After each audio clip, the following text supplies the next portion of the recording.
And we're back to the man cave.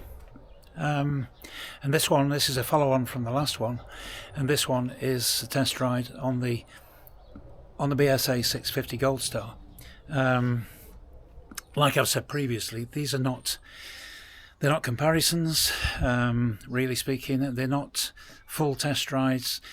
They're just a taster for me, really, and my own personal findings, how I felt about the bike. Both of them in actual fact, but how I felt about the bike in particular in each one. So again, just have a look through, see what you think. This Goldstar, I know it's got its detractors. I mean the term Goldstar, but I talk about that in the video, to be honest, and yeah, I don't think they're as guilty of the misuse of the name Goldstar as BSA were in the early 70s, to be absolutely honest, but either way, that's what it is. So yeah, see what you think. Thumbs up or thumbs down, whichever.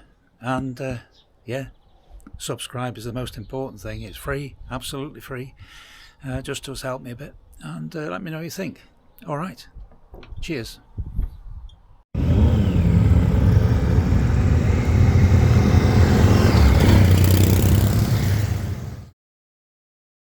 Well, good afternoon. And we're back at Smalley Cross. This time, the BSA 650 Goldstar. I'm going to give it a run out and see what I think. This has been a long time coming, to be honest. So, with no further ado, we'll get on the road. I can immediately feel the single cylinder, but these clocks, twin clocks, always nice to see, but with needles that swing the opposite way around to what you would call normal. That might take some getting used to, but either way, it is what it is. Single cylinder, so a different animal to the bear.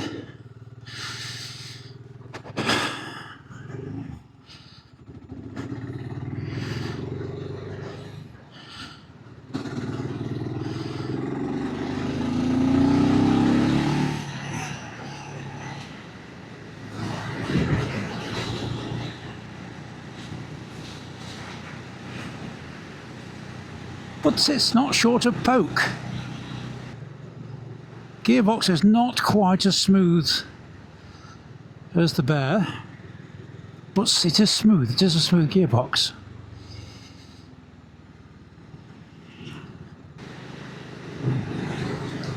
Again, it's comfortable. The bars are slightly higher on this, which is does make a little bit of a difference for me. To the higher bars.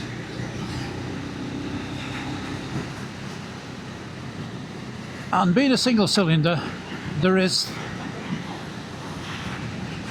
slightly more in the way of low frequency vibrations. You just know there's an engine there. Like I said with the bear, it's nice to know that there is an engine underneath you, rather than being isolated from the feel of the engine completely. But it's nice. It is nice, yeah.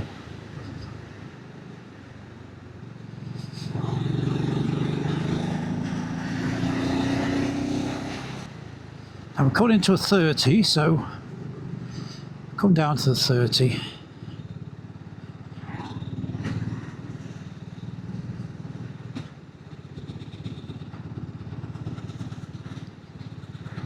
It's a bit snatchy in top gear at 30, so that's with it being a single, I suppose, really. So not maybe quite as flexible as the bear. Got a bit of sunshine again, that's a good sign. Trickles along nicely though. It feels well balanced. footrests are in just a nice sort of position. The bars are just that tiny little bit higher. It's a little tiny bit more comfortable for me. So we'll go and see what it's like on the motorway speeds.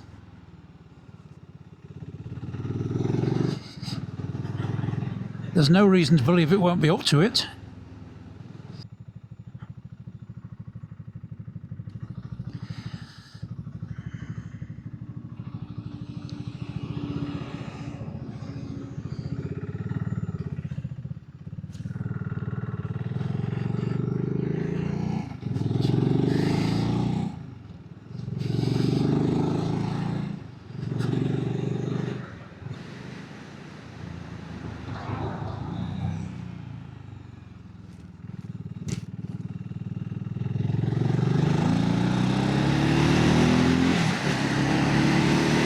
Plenty of power there.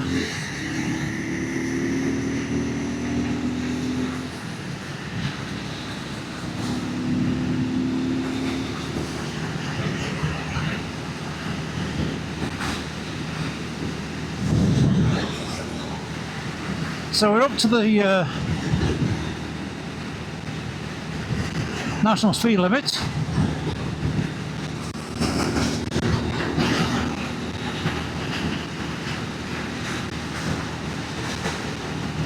Very, very slight vibration through the footrests, and even slighter vibration through the handlebars.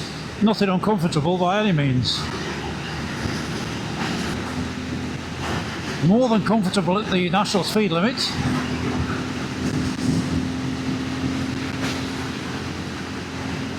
Now the only way to see how comfortable it would be at higher speeds, engine-wise, would be to knock it down.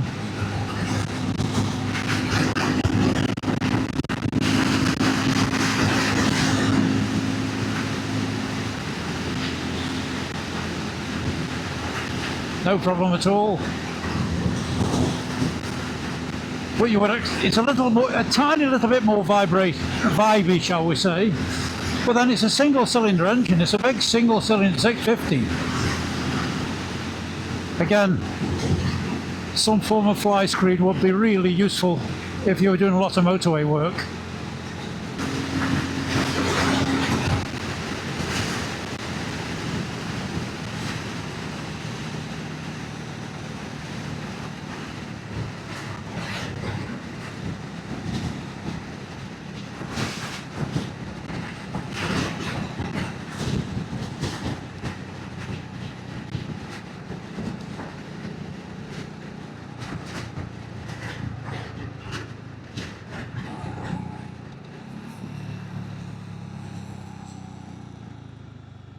Brakes feel really positive.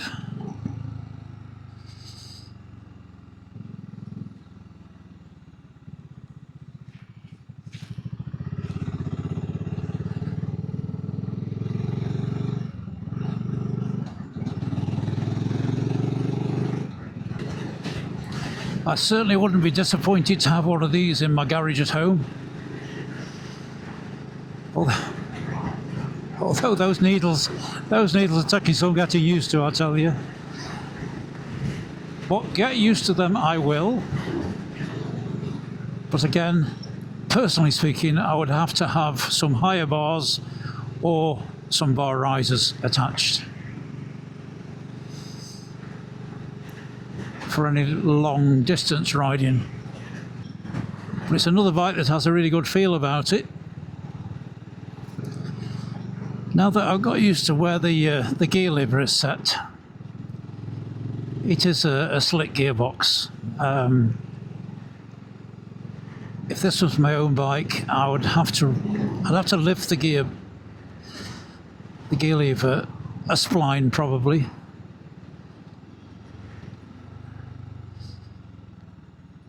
To make for smoother gear changes. Down to the A6 again. At Ambergate.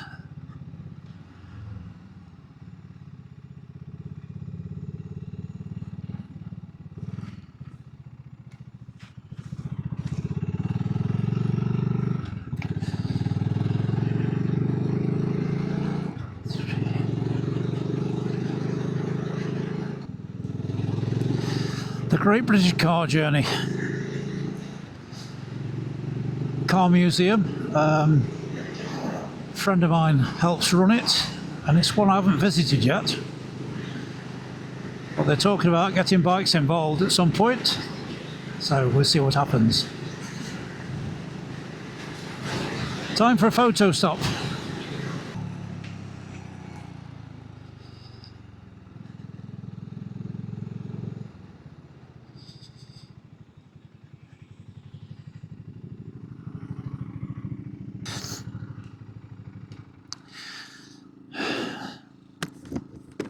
Side stand's easy to get your foot onto when you know where it is. So let's have a look at it.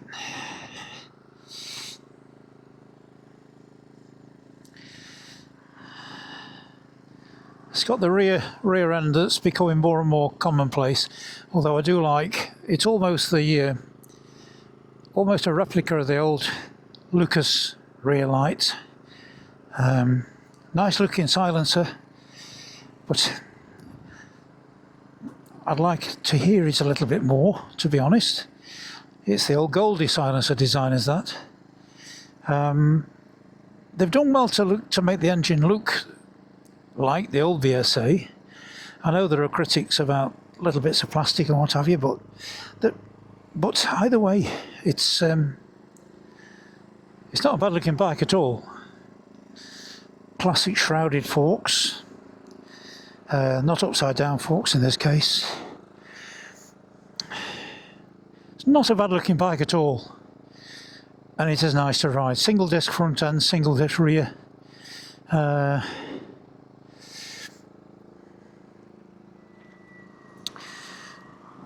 18-inch front, 17-inch rear. It's comfortable. It is comfortable. Right, time for a brew.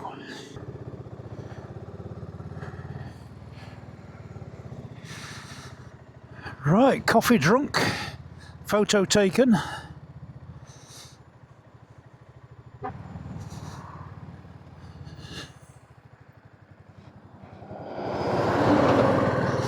A6 rejoined.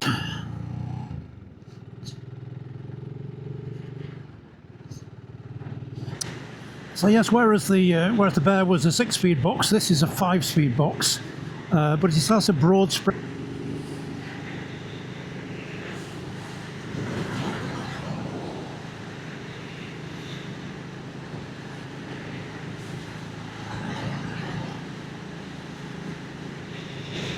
One or two spits and spots on the visor again, but nothing too serious. Blue sky above us.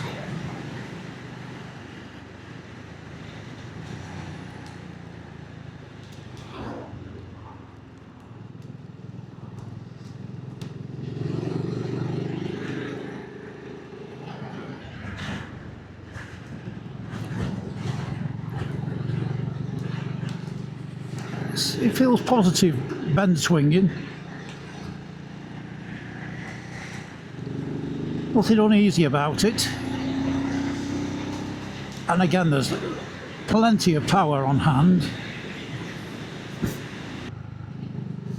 It's really happy on the country lanes. I'd hesitate to say this is its happy place because it's a fairly universal bike. Not what you call sporty, but certainly enough performance to make it enjoyable. Suspension again is I would describe as firm but compliant.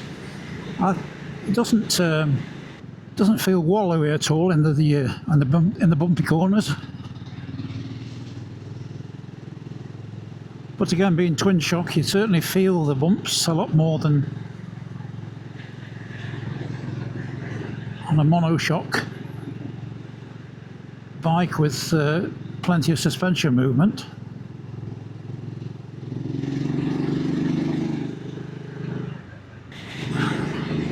I've seen one or two photographs of project bikes that have been based on this 650.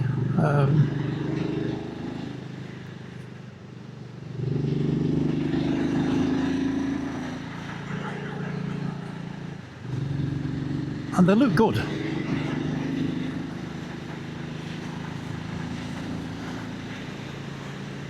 I've seen one that's been given the street scrambler look, and that looks really tidy.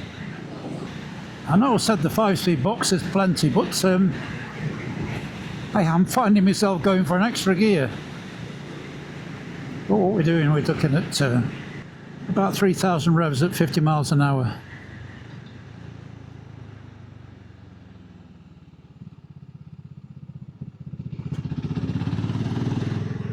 We'll drop down to Worksworth again.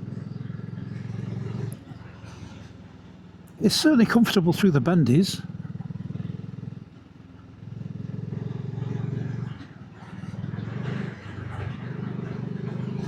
Although I could try a bit harder if it was dry. Too many damp patches at the minute though. Back into Worksworth in the sunshine.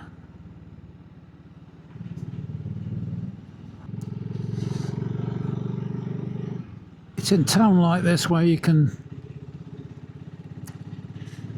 feel the throttle action a bit more, and it's not unpleasant, it's not jerky, it's not snatchy.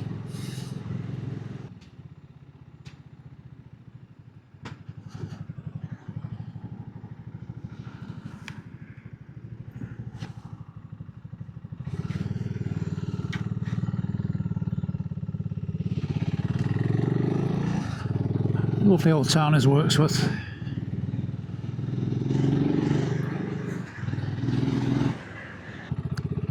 Again, trickles along nicely at walking speed.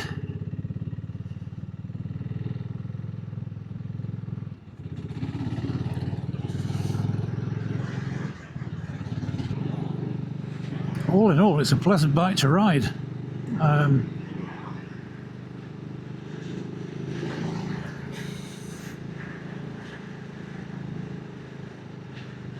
Linear power delivery, no hint of a power band or anything like that, just nice and steady.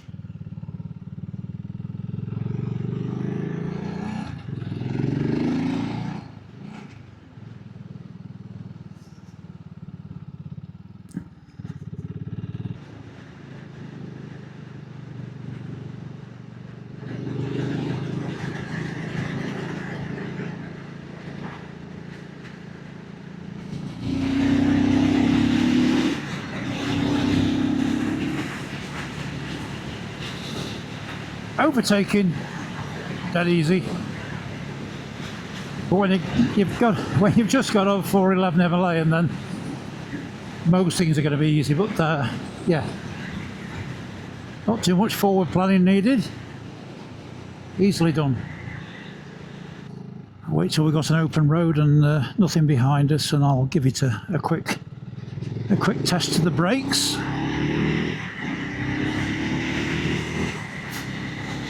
From 50 miles an hour, we're just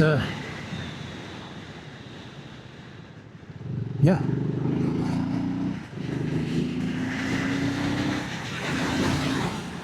good braking, steers well.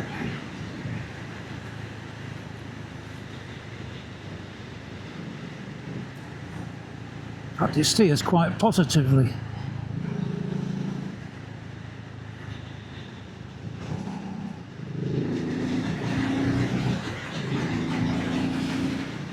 Again, we can't push it too hard through the corners because it's a little bit damp in places and one or two little patches of mud.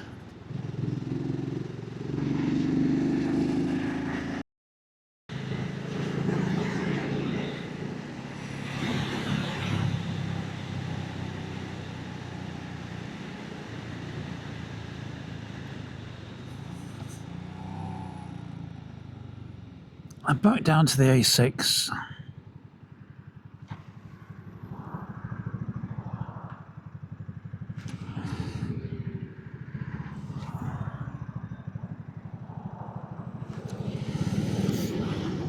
Really is a busy old road.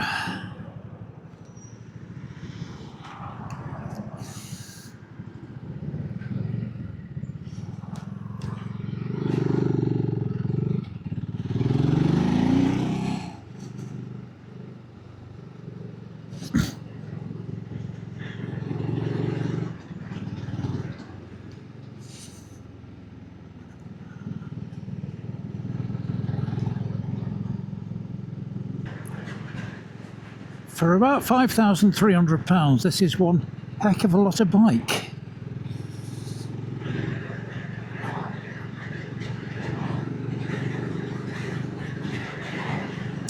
I mean, the Royal Enfield Bear 650,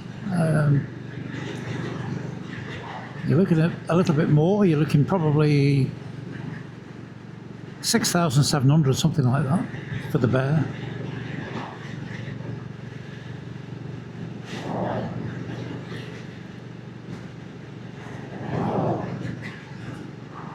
Which puts both of them in a really, really nice, affordable price range. This is this Goldstar is even more so. The modern BSA company, which is effectively Mahindra of India, have come in for a bit of criticism regarding the use of the Goldstar name for the bike, because there's only one Goldstar, and that was a DBD34 or its brethren, shall we say. But BSA themselves, the old BSA, were guilty as hell for using the BSA, the Goldstar name, when maybe they shouldn't have done. My first actual motorbike was a 250 BSA Goldstar.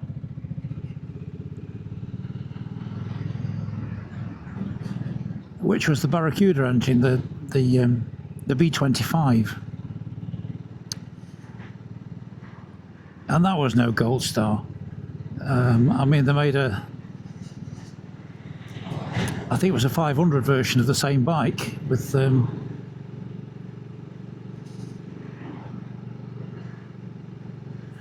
what had been the 440 engine, but neither of them were Goldstars.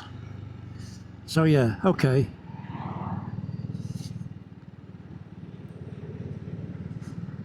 But when you think about it, classic names of British motorbikes have been misused in different places. I mean, the one that really got up my back was Honda calling its 650. Well, they didn't call them adventure bikes at the time. It was a big trailer, wasn't it? The 650 Dominator. There was only one Dominator, for goodness sake, and that was Norton. That was a Norton Dominator, but yeah. It pulls smoothly from just over 2,000 revs. And at 30 miles an hour, it's doing just below 2,000, so it's a bit snatchy. So I wouldn't recommend Top Gear in town. This has got more traditional switchgear, I suppose you'd say, really.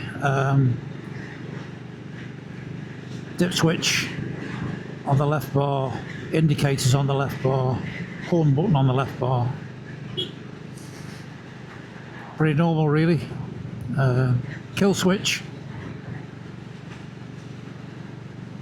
on the right bar, starter button.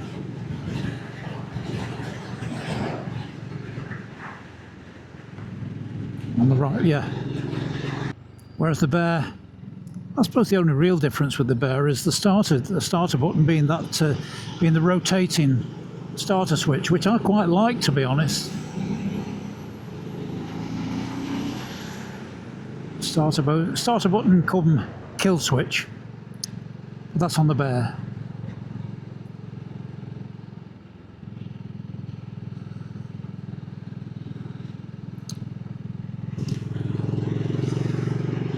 Back on the dual carriageway.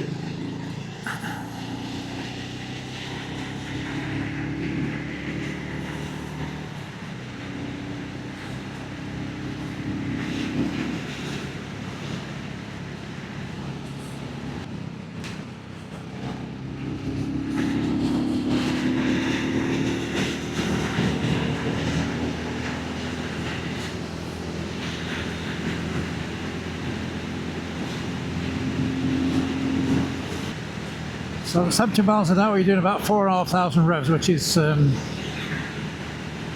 quite relaxed really. And again, the only problem with high speeds on the motorways is wind pressure on the chest. So yes, maybe the fly screen would be a good idea. It's nice to have that power in your right fist to just roll it on, knowing that it'll give you what you want. It's always nice to get off the motorways and dual carriageways.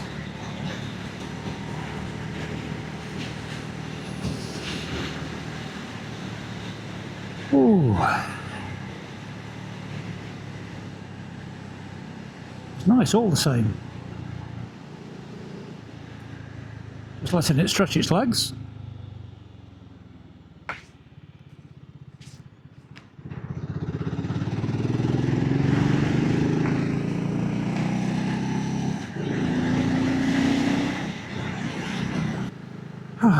So back through Horsley, just a short distance now to Smalley Cross, to reluctantly hand it back. It's been a nice ride on a nice bike.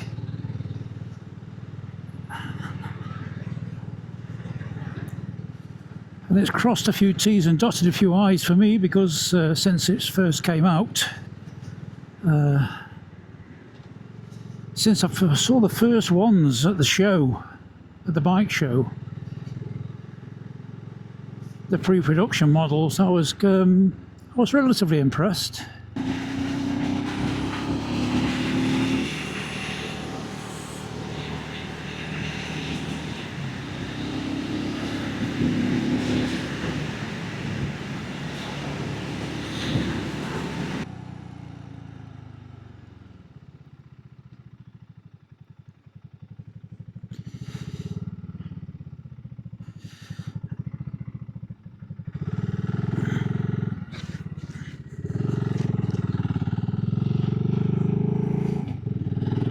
Well, what can I say?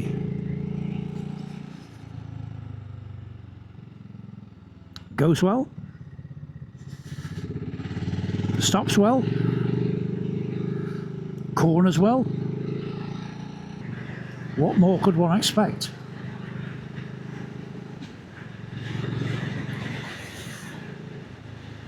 Oh, and it changes gear well as well.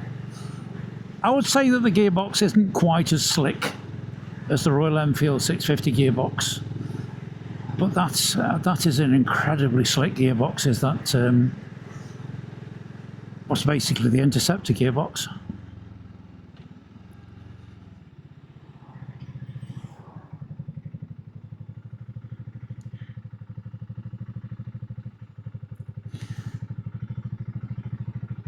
So yes, I'll be reluctantly hanging the gears over, as I was with the Bear.